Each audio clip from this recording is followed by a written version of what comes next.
Je m'appelle Sœur Nada Sherfan. Je fais partie de la congrégation des Sœurs de la Charité de Sainte-Jeanne-Antide, connue au Liban, les Sœurs de Besançon. Voilà par rapport à notre mission, notre charisme, si on veut dire. C'est en gros contempler Jésus, le visage du Christ serviteur. Bon, les trois textes de la Bible qui sont, si vous voulez, les textes fondateurs, d'où Jeanne Antide a un peu reçu cette spiritualité du Seigneur. Le premier texte, c'est celui de Matthieu 25. Ce que vous faites au plus petit d'entre les miens, c'est à moi que vous l'avez fait. Le second, c'est le lavement des pieds. Bon, quand on veut être au service des autres, il faut être à l'exemple de notre Christ qui s'est mis pour nous donner l'exemple. Et il a lavé les pieds de ses disciples. Et troisièmement, c'est l'envoi pour annoncer la bonne nouvelle. C'est le fin du texte de l'évangile de Matthieu, disons. Bon, donc nous on prononce les trois vœux, chasteté, pauvreté, obéissance certainement. Et nous avons un quatrième vœu qui est le service des pauvres temporels et spirituels.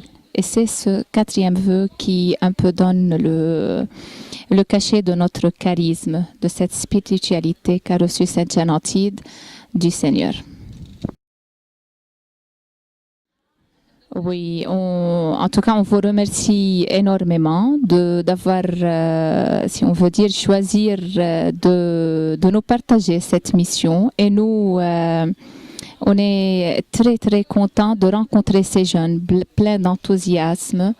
Ils savent qu'est-ce qu'elles viennent et ils viennent faire. Ils nous disent toujours... on vient au nom de l'AED, l'association Aide à l'Église en détresse. Ils sont bien intégrés. Ils nous ont vraiment appris cet engagement plein d'émerveillement. Ils ont été auprès des pauvres vraiment avec un penchement qui nous a trop touchés. Et nous avons expliqué que parmi les pauvres, il faut être pauvre parmi les pauvres. Et puis être la voix de ceux qui n'ont pas de voix. Et eux, avec nous, vraiment, ils ont été émerveillés par cette attitude et ils ont été bouleversés. Et nous, par rapport à nous, ils nous ont vraiment, par leur attitude, ils nous ont mis en question. Chaque jour, il faut toujours reprendre notre attitude en tant qu'on tend à devenir sœur de la charité, être auprès des pauvres. Donc, à travers leur vraiment enthousiasme, leur cœur plein de bonté, on a pu recheminer ensemble auprès de toutes les personnes dans l'Église et hors de l'Église, mais vraiment au nom de l'Église, redevenir des témoins, les témoins de la charité.